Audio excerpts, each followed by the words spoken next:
자, 이제 더불어민주당 전 정권 정치탄압대책위원회가 문재인 전 대통령 수사 담당 검사에 대한 탄핵까지 지금 검토를 하고 있습니다. 전 정권 정치탄압대책위. 저도 이제 이런 대책위는 처음인 것 같습니다. 전 정권 정치탄압대책위. 자, 이제 일단 친명계와 친문계가 공동으로 참여 중이고요. 위원장은 김영진 의원입니다. 자, 이른바 이제 명문연대가 검찰을 향한 반발을 점차 강화하는 모습입니다. 대책위 관계자는 추석 연휴 뒤에 양산 문 전 대통령 사저를 방문할 예정이다. 수사 검사에 대한 탄핵 소추안 발의까지 고려한다는 방침입니다. 이게 이제 발의되면 법사위 탄핵 청문회를 여는 등 여론전에 나설 수 있을 것 같습니다. 그런데 아시다시피 이제 민주당이 이정섭 대전 고검 검사 등에 대한 파면 요구했지만 헌재는 재판관 9명 전원 일치 의견으로 기각해 실효성에는 의문이 제기가 되고 있습니다. 지난 총선 때는 비명 행사 뭐 이런 말이 있었지 않습니까? 그리고 문재인 전 대통령이 3명을 특별히 얘기했는데 그 부분도 반영되지 않았다. 뭐 이런 얘기도 있었고요. 그런데 일단 그 문 전 대통령에 대한 일가에 대한 수사가 이제 본격화되면서 그 두 세력이 서로 한 배 올랐습니다. 5월 동주라는 말이 있죠. 원수가 한 배 오른 걸 이제 표현하는 건데 그 두 세력이 원수까지 됐는지는 해석 여하에 따라 다르겠습니다만은 일단 5월 동주가 됐습니다.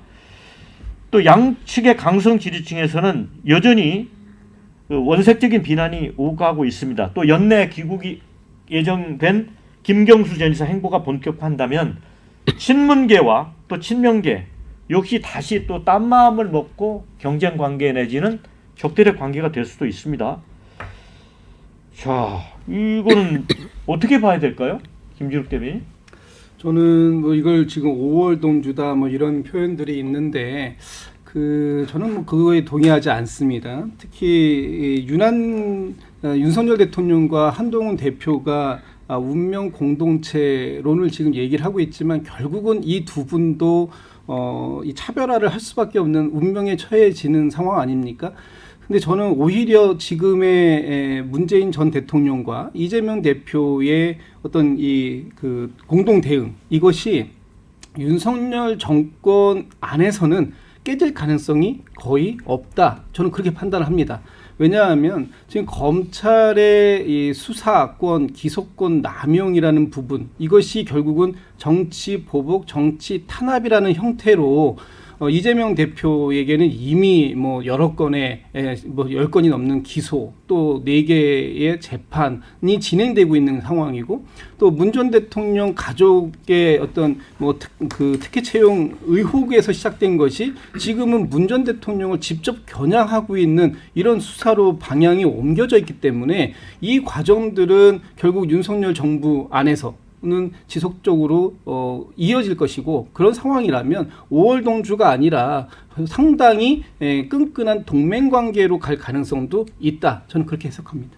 동맹관계로 간다는 얘기를 하셨는데 지금 추경호 원내대표 같은 경우는 방탄동맹이라고 하지 않습니까? 일본이랑 독일도 2차 대전 때 동맹이었고 일본과 미국이 싸웠습니다마는 전쟁 이후에 일본과 미국이 동맹 맺지 않았습니까? 그런 겁니다. 이 동맹 제가 볼 때 얼마 못 갑니다.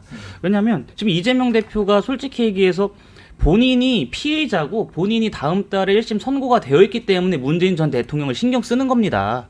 이분은 문재인 전 대통령 싫어해요. 근데 지금은 어쩔 수 없이 그냥 영끌이라 그러죠. 영혼까지 자기들 지지층을 다 끌어모아야지 그나마 투쟁할 수 있는 동력이 생기는 겁니다. 그래서 문재인 전 대통령과 일종의 밀월 관계를 맺는 것인데 저는 이 밀월 관계가 만약에 이재명 대표 1심에서 유죄가 나와버린다고 하면은 금방 깨질 거라고 봅니다. 그 앵커께서도 말씀하신 것처럼 연초에 3명에 대해서 특별히 공천 부탁했는데 그것도 묵살해가지고 그 뒤로 민주당이 사실상 분당한 거 아니겠습니까? 저는 그 전철을 따라갈 것이라고 보고 있고 또 민주당이 언제까지 이렇게 법치를 유린하는 정치 행태를 보일지 저는 참 우려스럽습니다. 말씀하신 것처럼 검사들을 향한 탄핵을 계속 남발하고 여러 가지 탄핵에 대해서 발의하고 했습니다마는 민주당이 발의했었던 탄핵안 중에 헌법재판소를 넘어간 게 있습니까? 없습니다. 왜 그러냐면은 민주당이 아무리 이렇게 탄핵을 주장해도 그것이 법리적으로 보든 뭐 정치적으로 보든 그 무엇으로 보더라도 말이 안 되기 때문에 지금 헌법재판소에서 통과가 안 되는 겁니다. 심지어 문재인 정권 때 임명한 헌법재판관들조차도 그러한 판단을 내린 거 아니겠습니까? 이러한 식의 지금 탄핵을 남발하는 것은 결코 국민에게 좋지 않고 대한민국의 헌정을 흔들고 우리가 지금까지 지켜왔었던 법치를 유린하는 것으로 저는 민주당이 좀 반성해야 될 지점이라고 보고 본인들이 추진했었던 검사 탄핵이 현재 그 헌법재판관들 전원회의에서 기각됐다라고 한다면 최소한의 유감 표시라도 있어야 되는데 그런 것이 없다라는 것이 저는 좀 개인적으로 민주당이 유감스러운 생각을 갖고 있습니다. 장 기자님, 네. 궁금한 게 수사 검사에 대한 이제 직접적인 탄핵이라는 게 언뜻 국민의 눈높이에서 보면 이게 과연 문 전 대통령 일가에 대한 수사이긴 하지만 민주당이 이렇게까지 깊숙하게 가는 게 수지가 남는 장사가 될까? 어떻게 보세요? 글쎄 저는 장사한지는 잘 모르겠습니다만 그 뭐 불만은 있을 수 있다고 생각을 하는데 당장 그 수사 검사를 탄핵시켜라라는 것은 국민 눈높이에 적절해 보이지는 않습니다. 근데 다만 이런 생각은 할 것 같아요. 그러니까 문재인 전 대통령에 대해서는 그래도 뭐 일정 정도의 그 뭐랄까 이렇게 금도를 넘어서는 방식으로 하지 않을 거라고 생각을 했는데 마침내 문재인 전 대통령을 피의자로 적시를 해서 검찰이 수사에 나선다고 하니까 당시에 제가 양산 쪽에 취재를 했을 때 어떤 반응이었냐면 이것은 문재인 전 대통령도 구속시키겠다는 시그널로 우리는 이해한다. 이렇게 구속. 예. 그래서 거기에 준하는 정도의 수사 대응과 준비를 할 것이다라고 이제 양산에 있는 관계자가 전해주었는데요. 그러니까 상당히 양산도 격앙되어 있는 상태인 것이고요. 얼마 전에 그 김경지 후보라고 부산 예. 금정구청장의 민주당 후보를 가운데 두고 사진 찍었죠. 이재명 대표와 문재인 전 대통령이 함께 사진 찍고 그거를 기자들에게 풀했습니다.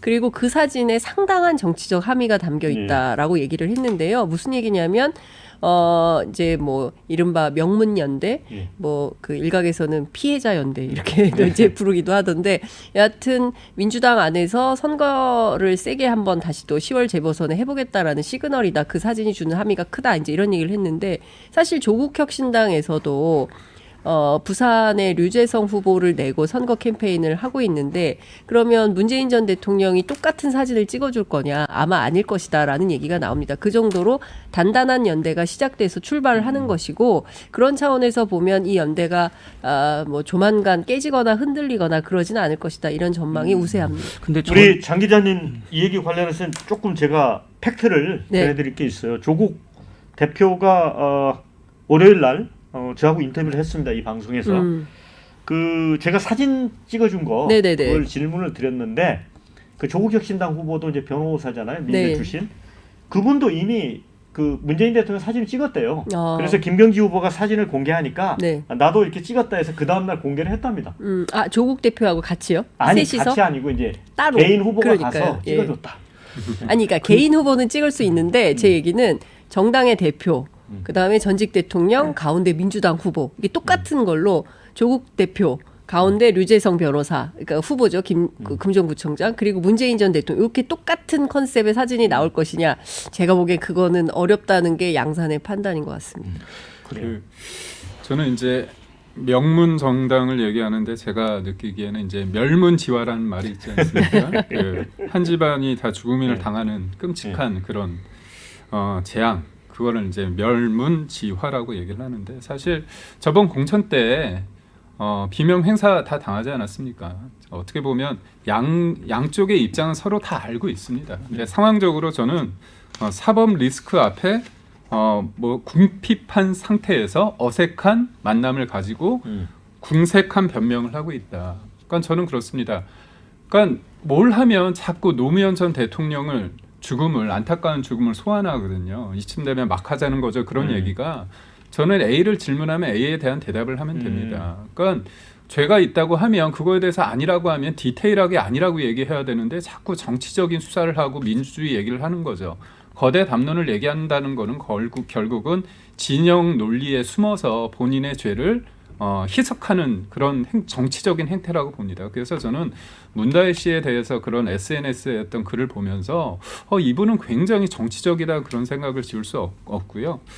저는 무엇보다도 이 두 분의 결합이 결국은 결합을 통해서 본인들의 죄를 뭔가 가리기 위한 하나의 정치적인 수단일 수밖에 없다는 거지 않습니까? 근데 이게 과연 5월 동주가 지속되느냐? 그게 그렇지 않습니다. 저는 누가 이득을 보느냐 했을 때 이재명 대표가 이득을 먼저 볼 수밖에 없는 형국입니다. 10월, 11월에 사법 리스크가 현실화되면 그때 모든 어떤 정치적인 어떤 해석과 문법이 달라지게 됩니다. 그때 이재명 대표 입장에서는 공간이 열리는데 그 공간은 결국 그 공간은 권력은 진공을 허하지 않는다고 하지 않습니까? 그걸 누가 채우겠습니까? 그렇다면 저는 친문 쪽에서 채울 수밖에 없다고 보거든요. 그게 얼마나 힘을 갖느냐는 1심이 둘 다 유죄가 나오냐 아니면 반반이 나오냐 그리고 소위 말해서 100만 원 이상이 나오냐 그 정도의 차이일 뿐 틈이 벌어지기 시작하면 서로 간에 남남이 될 수밖에 없는 정치적인 어떤 환경에 놓일 수밖에 없다는 쪽으로 좀 말씀드립니다. 네, 네, 댓글 조금, 읽어드리고 네. 우리 장 기자님께 네, 드릴게요. 자, 이른바 이제 명문동맹 5월 동주 여기에 대한 댓글입니다. 문프 문재인 프레지던트 수사로 민주당은 원팀이 됐다 이런 얘기 있고요. 문명은 서로 화합해서 좋은 결과를 만들기를 바랍니다. 자, 그러나 오늘의 결과는 문재인 대통령 다 당신 탓입니다. 이런 글도 올려주셨고요. 개딸과 문꿀 오소리들 죽일 듯이 싸우더니 외계인이 침공하면 힘을 합친다고 고 노회찬 의원 명언이 딱 그대로입니다. 이런 글도 주셨습니다. 그리고 민주당도 정신 차려라. 검사 탄핵이 중요 현안이냐. 현 정부 수사가 과하면 민주당이 나서지 않아도 국민들이 다 알 거고 그 역풍은 윤도리 정권에게 돌아갈 거다. 정부와 여당이 관심 없는 민생에 차라리 주력해라. 이런 의견도 주셨어요. 네. 근데 제가 이제 취재하는 기자 입장에서 보자면 윤한 갈등과 명문 정당론 이른바 좀 차이가 있어요. 그러니까 대통령실과 국민의힘 주변에서 흘러나오는 얘기를 종합을 해보면 윤석열 대통령과 한동훈 대표 사이는 정말 돌이킬 수 없는 강을 건넌 수준의 이제 단어들이 나옵니다. 그런데 명문 정당론과 관련해서는 민주당이 상당히 그 정치적으로는 기민한 것 같아요. 왜냐하면 지금 제1차 전선이 뭐냐. 이것은 윤석열 정권과 맞서서 싸우는 거다. 그런데 여기에서 우리가 지난번에 이재명 대표